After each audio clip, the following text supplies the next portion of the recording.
Envoyer des emails, c'est un excellent moyen de monétiser votre business, de gagner de l'argent, de faire des ventes. Moi, je vis de l'email marketing depuis 2010, littéralement. J'envoie des emails, j'envoie à peu près... faudrait que je vérifie, je sais plus, c'est 1 ou 2 millions d'emails par mois. Et ça me permet de faire plus de 100 000 euros par mois. Donc, c'est voilà, c'est vraiment mon business. System.io vous permet évidemment de faire tout ce dont vous avez besoin.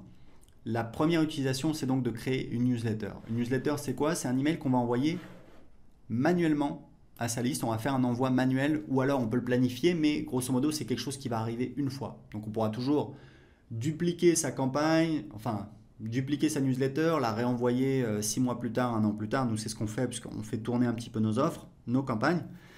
Mais en attendant, ça vous permet d'envoyer un email très rapidement. Donc voilà, on va mettre... donc pour le titre de l'email, je vous conseille fortement, il y a toujours quelque chose qui fonctionne très bien, c'est bénéfice plus curiosité. Donc par exemple, la méthode agir pour investir dans l'immobilier. Voilà, donc investir dans l'immobilier, c'est un bénéfice. La méthode agir, qu'est-ce que c'est? Il faut cliquer pour voir. Donc ça peut être pas mal. Donc par défaut ici, vous avez donc le nom. Donc ça, il faut que j'aille dans ici, donc paramètres des emails pour paramétrer le nom de l'expéditeur. Donc je vais mettre par exemple... Alors ici, très important, vous avez une clé d'API SendGrid, c'est totalement optionnel, c'est si vous voulez, utiliser, donc c'est écrit ici, voilà, vous pouvez voir comment générer une clé d'API SendGrid en cliquant ici. Donc ça, c'est totalement optionnel puisque vous pouvez très bien vous en passer. Donc ici, ça va être l'adresse électronique utilisée par défaut, nom de l'expéditeur des emails, donc moi je vais mettre Aurélien Amaker, le pied de page par défaut, voilà, je vais laisser comme ça. Je vais enregistrer. Voilà. Alors, ici, très important, vous ne pouvez pas utiliser une adresse Gmail car Gmail, en fait, si vous envoyez des emails avec Gmail, très rapidement, vos emails vont tomber dans les spams. Les gens qui sont sur Gmail vont voir un gros avertissement. Pourquoi? Parce que Gmail considère qu'il ne peut pas vérifier que l'email a bien été envoyé par vous, puisque ça pourrait être un spammer qui utilise votre adresse Gmail pour envoyer des emails. Et comme les emails de votre newsletter ont été envoyés par nos serveurs, et pas par les serveurs de Gmail, donc Gmail ne peut pas s'assurer. Donc on a récemment interdit le fait d'utiliser une adresse Gmail. Donc ce que vous pouvez faire, c'est tout simplement, ce qu'on vous recommande de faire, c'est très simple, vous allez sur OVH, je vous mettrai le lien. Vous pouvez prendre un nom de domaine et avoir une adresse email. Ça vous coûte quelques euros par an. Je crois que ça commence à 2 euros et ça va jusqu'à 7 ou 8 euros. Donc c'est vraiment rien du tout. Et ça vous permet de professionnaliser votre business, d'être plus crédible en ayant votre propre nom de domaine. Donc je vais retourner dans les newsletters. Donc créer une newsletter. Voilà, donc le titre, etc. Ici, vous mettez le corps de l'email. Ici, vous sélectionnez les contacts à qui vous voulez envoyer cet email. Ici, vous pouvez avoir un filtre. Par exemple, si vous avez une séquence automatique que vous envoyez aux nouveaux inscrits et que vous ne voulez pas envoyer aux gens qui sont encore dans cette séquence automatique, vous pouvez filtrer. Vous pouvez dire, voilà, je vais envoyer uniquement aux gens qui sont inscrits depuis plus de 14 jours, par exemple. Ici, vous pouvez ajouter une pièce jointe. Ici, vous pouvez exclure des tags. Donc, vous voyez, automatiquement, ça va désélectionner ici. Donc ça veut dire que je vais envoyer à tous les tags, à tous les contacts qui ont le tag prospect YouTube, moins les tags qui ont le prospect YouTube et qui ont aussi moins les contacts qui ont le tag prospect YouTube et qui ont aussi le tag contact. Ici, vous pouvez utiliser des variables de substitution. C'est par exemple si vous avez demandé au moment de l'inscription le prénom, le nom de famille, le numéro de téléphone, vous pouvez utiliser ici une variable qui sera donc remplacée par le numéro de téléphone, dans ce cas-là, de la personne. Alors très important pour l'instant, on n'a pas encore, on a un éditeur d'email qui est assez limité, qui est assez simple, très important, plusieurs choses à dire là-dessus. Premièrement, on va bientôt ajouter un éditeur, ce sera peut-être le cas si vous voyez cette vidéo dans le futur, un éditeur plus avancé, avec plus de possibilités pour faire des emails plus graphiques. Mais deux choses importantes à savoir, c'est que premièrement, toutes les études montrent que les emails simples convertissent mieux. Pourquoi? Parce que ça a moins l'air commercial, on a l'impression que c'est plutôt un copain qui nous écrit.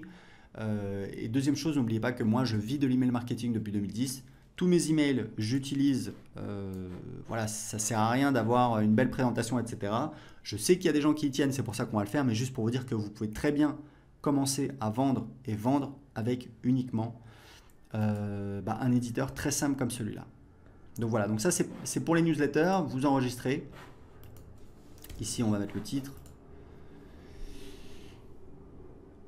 Et ensuite on va pouvoir passer à l'étape suivante et on va pouvoir soit envoyer l'email tout de suite, soit planifier un moment, une heure dans le futur à laquelle on va vouloir faire partir l'email. Typiquement, moi je vous conseille, en tout cas je peux vous dire que ça dépend de votre cible. Si votre cible sont des professionnels, c'est une cible que je connais moins. Ma cible, ce sont pour les 2/3 des particuliers et pour 1/3 des toutes petites entreprises.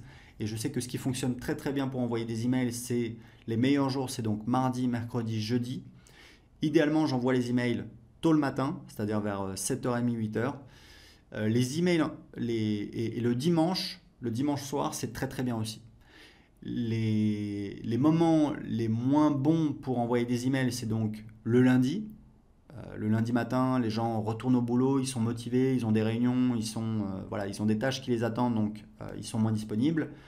Le samedi, alors le vendredi soir, évidemment, tout le monde sort. Le samedi, les gens ils font les courses, ils sortent, ils voient des amis, etc. Donc ils sont moins devant leur ordinateur.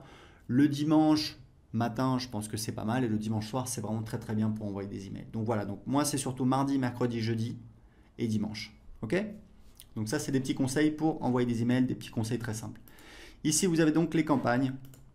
Et pour créer une campagne, vous allez voir, ça va être par exemple... voilà, si vous voulez que quelqu'un qui s'inscrive à votre blog reçoive automatiquement des conseils, vous avez promis voilà 7 conseils pour ta. Alors ici la description c'est pas très important, on l'utilise plus, vous pouvez mettre ce que vous voulez. Donc on a la confirmation, la campagne a été créée avec succès, donc on va cliquer sur, donc là on a la campagne, on va cliquer et là on voit les emails de la campagne. Donc on va créer la première étape, donc pareil ça va être un email. Ici, on va dire quel est le délai entre cet email et le précédent, placé après cet email, donc on va laisser comme ça. Et c'est ça qui nous permet tout simplement de réordonner les emails. Alors, je ne peux pas enregistrer parce que j'utilise une adresse Gmail, il faudrait que j'utilise une adresse avec un nom de domaine. J'en ai, mais pas sous la main. En tout cas, ici, vous allez voir vos emails que vous allez pouvoir créer.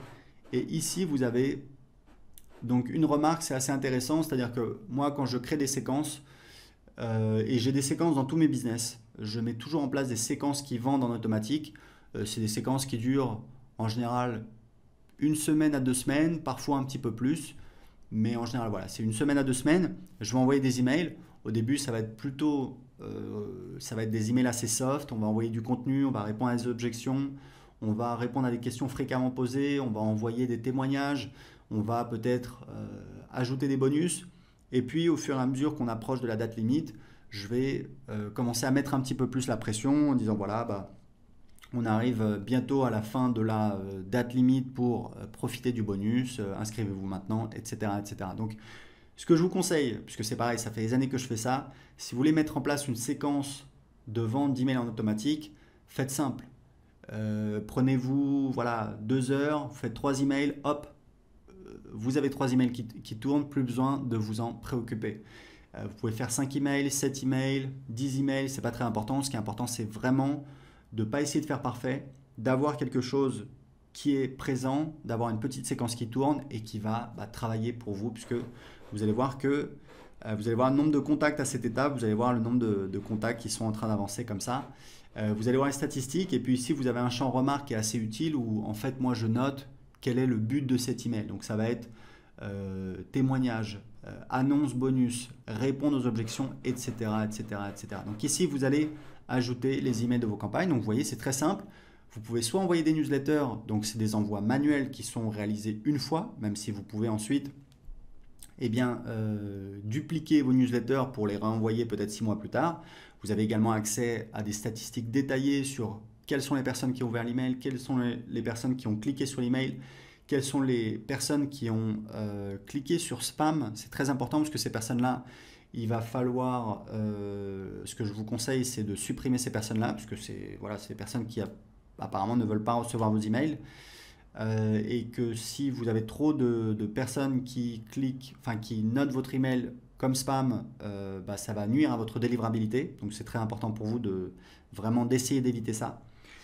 Et ici vous avez les campagnes et ici vous avez les statistiques. Donc c'est tout pour les emails avec System.io.